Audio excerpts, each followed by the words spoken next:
सुप्रभात बच्चों। आप लोग का आज हिंदी का इकाई 2 स्थानीय परिवेश, कला और संस्कृति के अंतर्गत आपका दूसरा पाठ है। ठीक है, पाठ 2.1 छत्तीसगढ़ी लोकगीत। आप लोगों को पता है कि देश के अन्य राज्यों की तरह छत्तीसगढ़ भी कला, संस्कृति और सांस्कृतिक विविधता की दृष्टि से समृद्ध है। बहुत सारी अनेक सारी यहाँ कला संस्कृति से क्या है, यहाँ भी भरपूर विद्यमान है ना। यहाँ की लोक संस्कृति के विभिन्न रंग हमें लोकगीतों, नृत्यों, कलाओं तथा लोक कथाओं में दिखाई देते हैं। ठीक है, तो आज इसी में से आपका पहला पाठ 2.1 छत्तीसगढ़ी लोकगीत है। ठीक है, लोकगीत हम किसे कहते हैं? लोकगीत वो होता है जब हमारे परिवेश, हमारी संस्कृति के अंतर्गत जो हमारे आसपास के जो हमारे संस्कार होते हैं, हमारी संस्कृति होते हैं, है ना, उनको एक गीतों के माध्यम से उसको लोग, है ना, एक मनुष्य द्वारा उसको गीतों के माध्यम से प्रकट करना, समूहों में प्रकट करना, वो क्या होता है? लोकगीत होता है। छत्तीसगढ़ी लोकगीत आप लोग का चैप्टर है, जिसके लेखक हैं डॉक्टर जीवन यदु। सबसे पहले इनका जीवन परिचय देख लेते हैं। लोक साहित्य के अध्येता और छत्तीसगढ़ के प्रमुख गीतकारों में एक विशेष नाम है डॉक्टर जीवन यदु का। उनका जन्म 1 फरवरी सन 1947 ईस्वी को खैरागढ़ में हुआ। इनकी प्रारंभिक शिक्षा भी यहीं हुई। लोक साहित्य में इनको डॉक्टरेट की उपाधि मिली। डॉक्टरेट मतलब पीएचडी की उपाधि मिली। कविता इनकी मुख्य विधा है। ये इन्होंने कविताओं पर क्या है, बहुत सारे काम किए हैं। पर विचार परक लेख भी इन्होंने बहुत लिखे हैं, जैसे कि झील की मुक्ति के लिए इनका काव्य संग्रह है। अनकहा है जो तुम्हारा ही उनका गीत संग्रह है। छत्तीसगढ़ी कविता जैसे कि संदर्भ एवं मूल्य जो उनका आलोचनात्मक कथन है। स्नेच रात पहाही इनकी छत्तीसगढ़ी काव्य नाटिका है, तथा धान के कटोरे कविता संग्रह इनकी क्या है, प्रमुख कृतियां हैं। ये सब क्या है, इनकी प्रमुख कृतियां हैं। 9 साक्षरों के लिए लिखी इनकी रचनाएं भी प्रकाशित हुई है। वर्तमान में खैरागढ़ में ही निवासरत हैं ये। प्रस्तुत लेख उनके निबंध संग्रह लोक स्वप्न में लिलीहंसा से लिया गया है। ये जो छत्तीसगढ़ी लोकगीत है, उसको इनके क्या है, निबंध संग्रह इनकी लोक स्वप्न में लिलीहंसा से लिया गया है।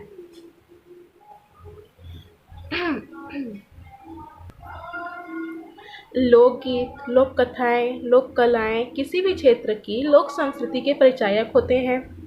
ठीक है, लोक जीवन में इन मौलिक परंपराओं एवं रीति रिवाजों का बहुत महत्व होता है। इसी परंपरा में लोक साहित्य के अध्येता और छत्तीसगढ़ में प्रमुख गीतकार जो डॉक्टर जीवन यदु हैं द्वारा लिखित छत्तीसगढ़ी लोकगीत में छत्तीसगढ़ के लोकगीतों का क्या है, बहुत सारे छोटे छोटे अध्ययन हैं। ठीक है, उनकी विशेषताओं, प्रकारों एवं पहचानों की धरातलीय पड़ताल की गई है। सबसे पहले देखते हैं, सबसे पहला पैराग्राफ इसमें क्या बोल रहा है कि लोकगीत लोक की आंतरिकता का लयबद्ध और संगीतबद्ध अभिव्यक्ति है। लोक ने अपनी जिस आंतरिकता से प्रकाशन के लिए विभिन्न माध्यम अपनाए, वह आंतरिकता युगीन व्यवस्थाओं के दबाव से कभी मुक्त नहीं रही है और न कभी हो सकती है। अतः लोकगीत लोक की सांस्कृतिक यात्रा का ऐसा साक्षी है जो अपनी परंपराओं में नवीनता का पक्षधर है। ठीक है, देखो आगे क्या बोल रहा है, क्या बोल रहे हैं। आज के लोकगीत संगीत आदिम गीत संगीत नहीं है, पुराने ज़माने की गीत संगीत नहीं है। यद्यपि उन्होंने उनसे रस अवश्य ग्रहण किया है, उनसे जो उनकी भावनाएं थी वो उन्होंने अवश्य ग्रहण किया है। मनुष्य के शिकारी जीवन से निकलकर आज के पशुपालक व्यवस्था में प्रवेश करने के बाद ही इस लोकगीत और लोक संगीत ने रूप ग्रहण किया था। फिर वे कृषि व्यवस्था और सामंती व्यवस्था को पार कर क्या हुआ, आज इस जटिल युग में अपने परिवर्तित रूप में पहुँचे हैं। लोक की आंतरिकता पर उन सभी व्यवस्थाओं का असर रहा है। लोकगीतों में उन व्यवस्थाओं की स्मृतियाँ अवशेषादि इसलिए आज भी मिलते हैं। उन व्यवस्थाओं को लेकर लोकमानस पर जो प्रतिक्रियाएं हुई, उन्हीं से लोक साहित्य सृजित हुआ, जिसका एक बड़ा हिस्सा संगीतमय है। ठीक है, आगे क्या बोल रहे हैं देखो। चूँकि लोकमानस एक सा होता है, अतः लोक गीतों की आंतरिक एवं बाह्य बनावट को क्षेत्रांतर अधिक प्रभावित नहीं करता। किसी विशिष्ट व्यवस्था में रहते हुए दुख और सुख की सुरक्षा और संघर्ष की जय और पराजय की अनुभूतियों का कलात्मक प्रकटीकरण लोक की सांस्कृतिक अनिवार्यता है। अतः हम यदि छत्तीसगढ़ क्षेत्र के लोकगीतों का अध्ययन करें तो भी सारे क्षेत्रों में लोकगीत की मूल प्रवृत्ति, बनावट, बुनावट, गुणधर्म आदि स्पष्ट हो जाएंगे। देखो आगे क्या बोल रहे हैं। लोकगीत की उत्पत्ति सामाजिक व्यवस्थाओं और परंपराओं द्वारा होती है। इसी को मौलिक रूप में लेखक ने समझाया है इसको। ठीक है, क्या समझाया है ये देखते हैं। सामाजिक परंपराओं और समाज की व्यवस्थाओं से लोकगीतों का क्या हुआ, जन्म हुआ, है ना। जो हमारे समाज में जो परंपराएं चली आ रही थी, जो समाज की व्यवस्थाएं से, उससे क्या हुआ, गीतों का जन्म हुआ, लोक गीतों का जन्म हुआ, जो लोगों के द्वारा बोला गया। इनकी रचना में सामान्य व्यक्ति का बहुत योगदान रहता है, किसी विशेष या खास का नहीं। ठीक है, जो वहाँ के मूल क्षेत्रीय निवासी रहते हैं, उन सामान्य व्यक्ति, साधारण व्यक्ति का कहता है बहुत सारा योगदान होता है। एक समाज जब किसी सामाजिक व्यवस्था को निहारता है तो उसे अपनी भावुक अभिव्यक्ति प्रदान कर देता है। ठीक है, जब क्या बोल रहे हैं, एक समाज जब किसी सामाजिक व्यवस्था को निहारता है तो क्या होता है, वह अपने भाव को अभिव्यक्त करता है ना। वही लोक की मौलिक अभिव्यक्ति लोकगीत बनकर हमारे समक्ष उभरती है। अपनी भावनाओं को अपनी व्यवस्थाओं को क्या करते हैं, वो गीतों के माध्यम से उसको उभारते हैं। लोक गीतकार एवं संपूर्ण जाति के क्रियाकलापों को अपनी गायकी में जगह देता है, उनकी समग्र परंपराओं को एक मौलिक स्वर प्रदान करता है। ठीक है, इसमें किसी विशेष व्यक्ति का नहीं अपितु संपूर्ण जाति समुदाय का चित्रण किया गया है। इसलिए लोकगीतों में संपूर्ण जाति का इतिहास रूप क्रियाकलाप समाहित होता है और इसे गाया जाता है। आगे देखते हैं। देखिए आगे एक छोटी सी लोकगीत है, जिसमें देखते हैं क्या बोल रहे हैं। इसमें बोलते हैं कि लोकगीत में ऐसे गीतों का मिलना असंभव नहीं है तो मुश्किल जरूर है। इस तरह से विवाह गीत के अलग अलग संस्कारों, अलग अलग परंपराओं को उनके रिश्तेदारों के साथ जोड़कर लोकगीत नहीं है। आगे यहाँ पर देखो क्या बोलते हैं, क्या लोकगीत है। माता फूल गजरा गुथव हो मालिन के देहरी हो फूल गजरा, काहेन फूल के गजरा काहेन फूल के हार, काहेन फूल के तोर माथ मटुकिया सोलहो सिंगार, चंपा फूल के गजरा चमेली फूल के हार, चमेली फूल के माथ मटुकिया सोलहो सिंगार। इस लोकगीत में अध्यात्म या भक्ति के स्थान पर लोक जीवन में देवी माँ की जो कल्पना की सादगीपूर्ण है ना। अपनी खुद की माँ की तरह सोने चांदी के गहनों के स्थान पर फूलों के गहने हैं।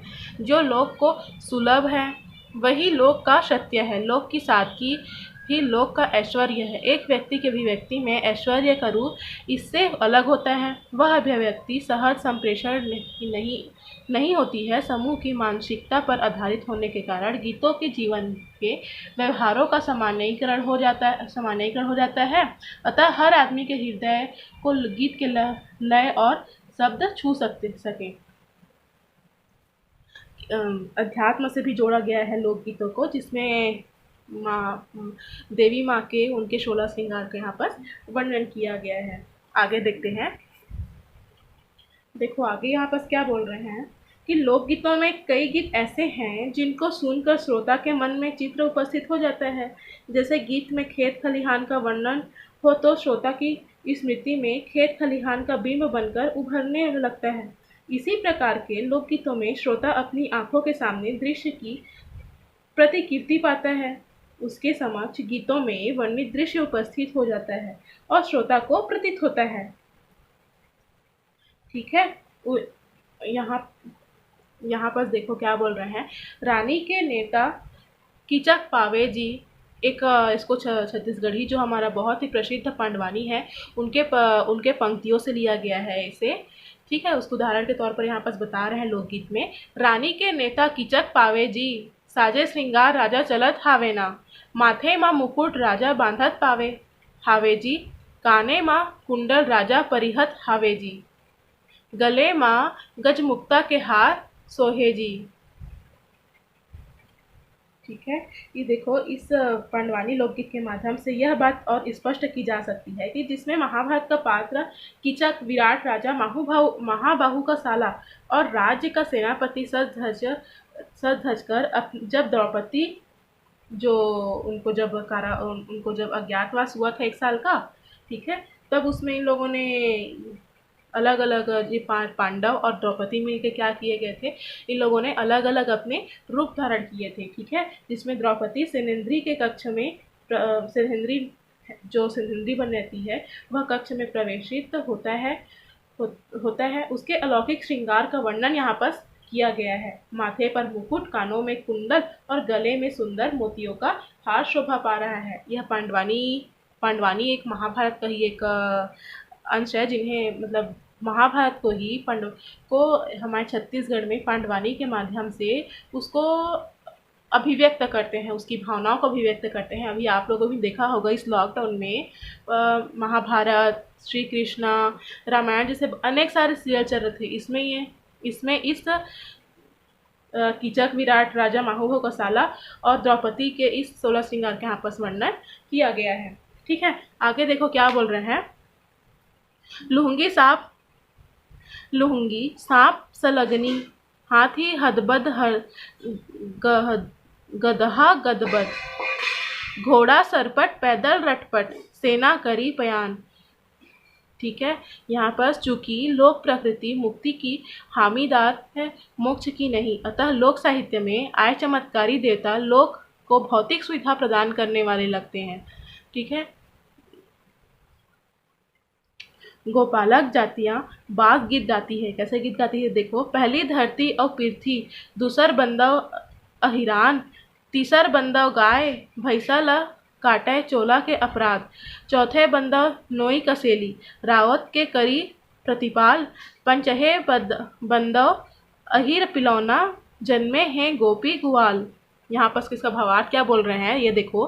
पहले धरती को प्रणाम करता हूँ, दूसरा प्रणाम सभी अहीरों को, तीसरा प्रणाम गाय और भैंसों को करता हूँ जिनकी सेवा से पाप कट जाते हैं, चौथा प्रणाम नोई और कसेली को जिसने मेरी आजीविका चलती है।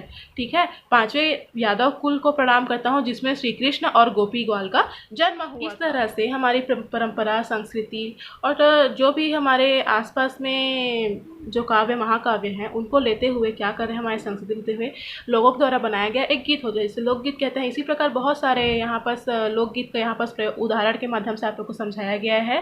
ठीक है, हम इसमें और आगे बढ़ते हैं। देखो आगे और क्या है इसमें। देखो यहाँ पर आगे मतहारी जाने से पहले, मतहारी मतलब क्या होता है, जो यादव जाति के द्वारा क्या होता है भाई दूज के दिन मनाया जाने वाला एक पर्व है, मातर पर्व, उसी को यहाँ पर मतराही बोला है। ठीक है, उसी क्या बोल रहे हैं कि मतराही जाने से पहले राउत अपने घर का भार अपने गृह देवता पर इस तरह डालता है जैसे वे उसके घर कोई बुजुर्ग हो। ठीक है, उसके द्वारा यहाँ पर बोला गया है बोकरा लेबे के भेड़ा रे, या लेबे रकत के धार, मैं तो जावत हाँ मतहारी, तोला लगे है घर के भार।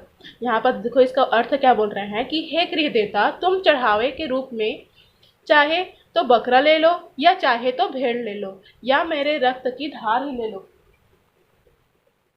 क्योंकि मैं मतराही जा रहा हूँ इसलिए घर की सारी जिम्मेदारी अब मैं तुम्हें सौंप कर जा रहा हूँ। ठीक है, देखो इस प्रकार से लोकगीत का प्रयोग यहाँ पर किए गए हैं। अब आगे देखो क्या बोल रहे हैं कि लोकगीतों के विरोधी स्वर का वर्णन व्यंग के माध्यम से उभर कर सामने आता दिखाई देता है।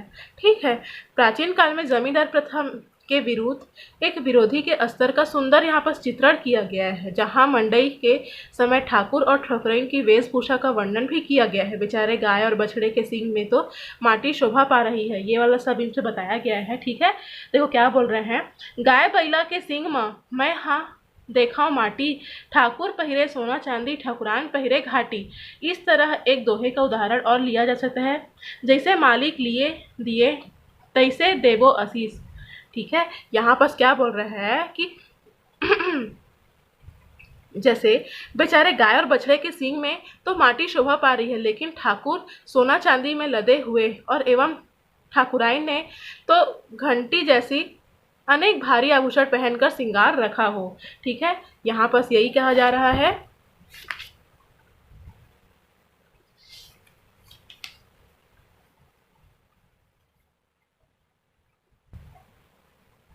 लोकगीतों के माध्यम से व्यंग भी किया जाता है। लोकगीतों के व्यंग के माध्यम से किसी बात को कैसे रखा जाता है, यहाँ पर उसको यह बताया गया है। ठीक है, देखो आगे क्या बोल रहे हैं। इस पंक्ति में लिए दिए और तैसे देवो शब्द का एक विशिष्ट संबंध बनाकर वे व्यंग्यार्थ प्रकट करते हैं, जो भी मैंने आपको बताया है।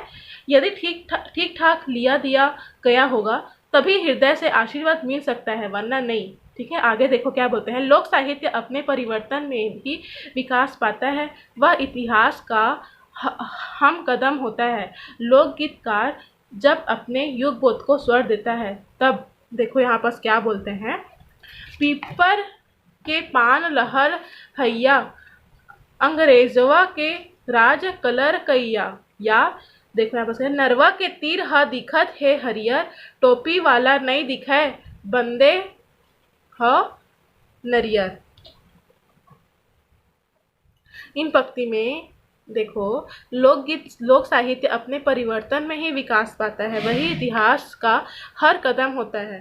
ठीक है, और लोकगीत का जब अपने युगपोत को स्वर देता है तब इस तरह से वह करता है। यहाँ पर इसका भावार्थ क्या बोल रहे हैं। नदी के किनारे हरे भरे हो गए हैं, मुझे टोपी वाला नहीं दिख रहा है, इसके लिए मैंने नारियल के साथ मन्नत मांगी है। जैसी हो गया, इसका अर्थ यही है।